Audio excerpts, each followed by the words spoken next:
So I think that to me is a big message. Write to solve your best client's biggest problem. Write for them and them alone. Does that make sense? It does, absolutely. And I'm just going to drop back for a second. Thank you. You made the point about long form content. And that mirrors something. We had Damien Horner in, I think early this year or certainly late last year, the chief experience officer of Real Vision, who do very long form financial video, sometimes an hour and a half, 2 hours long. Wonderful. And it was an interesting discussion with him, because he was saying he doesn't really believe that people's attention spans have shortened. He said they've just shortened for cat videos and car crash videos and stuff like that. But if you're interested in something and it's true IP and it's true knowledge and true thought leadership, people will stop and they will concentrate for long periods of time on genuinely interesting, helpful, contextual content. So that's just what you were saying too, about a book being the most important piece of long form content. Absolutely. And it's enduring. So there's two issues with the book. Firstly is this idea of you can actually go into an argument, you can explain, you can demonstrate in a number of different ways, in a way that you can't in an 800-word or 1,000-word blog article. That is sort of towards the top of the funnel. It attracts people towards it. Okay, has this person got something else to share? But a book, if you structure it as an argument, and like many of your colleagues on Octo, my first degree was in biochemistry, so that's a sad part of my life. But I became a journalist, and on my first day at work, and I'm sure you remember your first day at work, I was given 3 questions. What's up? What's the situation? So what? What are the options? What are the implications? And what now? And broadly speaking, when I'm working with someone to help them capture their book in long form, that's the structure I give. That's kind of the structure of a table of contents. So the first third of the book is what's up, what's the context, what's the situation facing you. And that will grab someone who's grappling with your problem. You see, that's the other thing.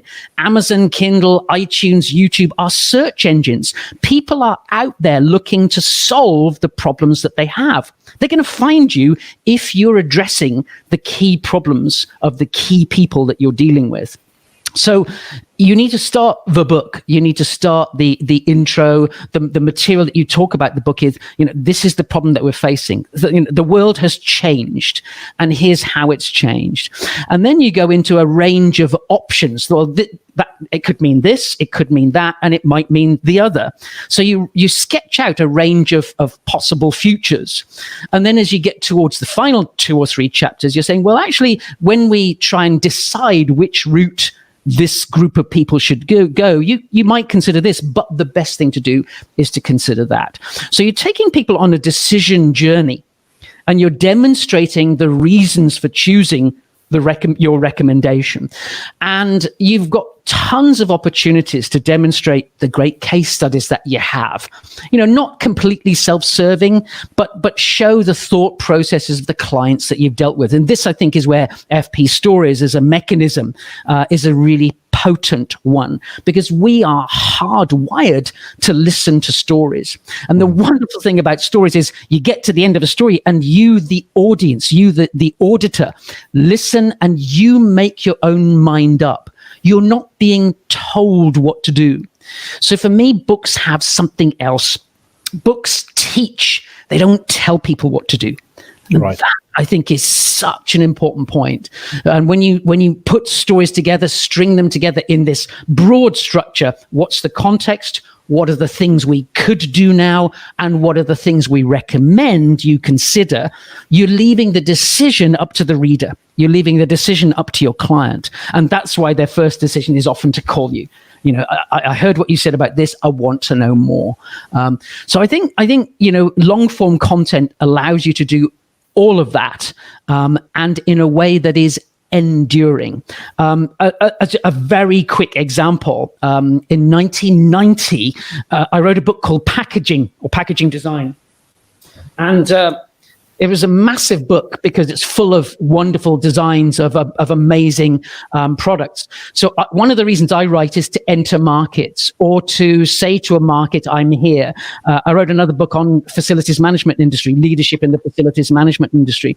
So when you're dealing with a new group of clients, it's always worth spelling out your manifesto. So packaging or packaging design was our manifesto. This was in 1990. It's still generating revenue for me today. And I haven't had to update it. And so you'd think in 30 years, there's been a lot of changes on packaging. And especially now with plastics, this was when plastics were just coming in. It's still getting massive sales, and, partly students and universities.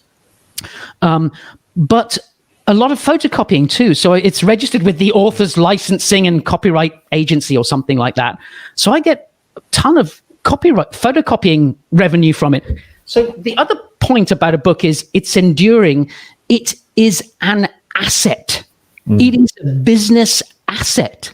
And I'd like to see how many memes or blog posts or, tweets or cat videos are okay. Maybe for cheeseburger, I has cheeseburger, it maybe is an asset.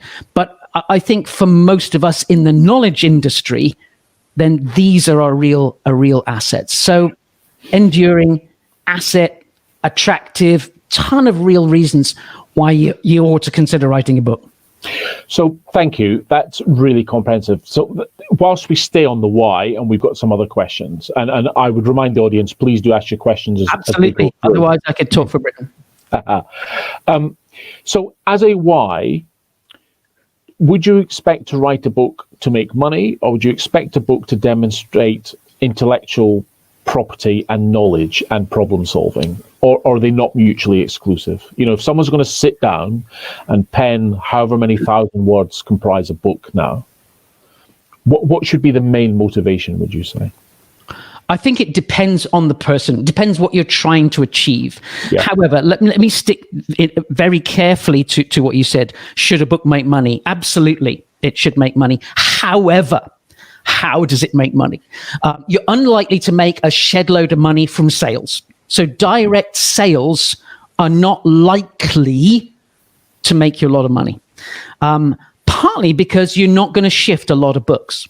The average number of books sold worldwide there are something like 1 million new books coming on stream every year, which is rather scary. But most books sell in the region of 1,000 to 2,000 copies, unless your name is Tony Robbins or J.K. Rowling or something like that. Lee Clancy, yeah. Yeah. So, but the way to shift copies directly, the way to generate revenue directly, is to think about bulk sales. So Steve Piasanti, who's a publisher and founder at Barrett Kohler Publishers on the west coast of the USA, says, I'm always looking for people who have pass-alongers. So I want somebody who runs a seminar who will buy 30 copies of your book. And that seminar runs every year. So he says, nurture the academics in your industry and try and woo them. Because if your book suddenly becomes something that's recommended by a professor, then you're going to get 30, 50, 100 sales every year ad infinitum. And then you get edition 2, edition 3, because they always want a new copyright date on it. So direct sales are only going to come when you think of bulk sales. A good friend, Tommy Weir, wrote a book called, I think, 10 Tips for Leading in the Middle East. And it was very successful, got him on speaking on stages all over. But he said the thing that was missing was a model. When he put in his next book, Leadership Dubai Style, he put a model. He realized that the model, which showed how leadership fitted together, that was something that people could buy. In other words, he could go in and do training. And then so it's the IP that maybe leads to back end or downstream sales. So a book will give you a lot of revenue, but indirectly, because it is a showcase for what you do.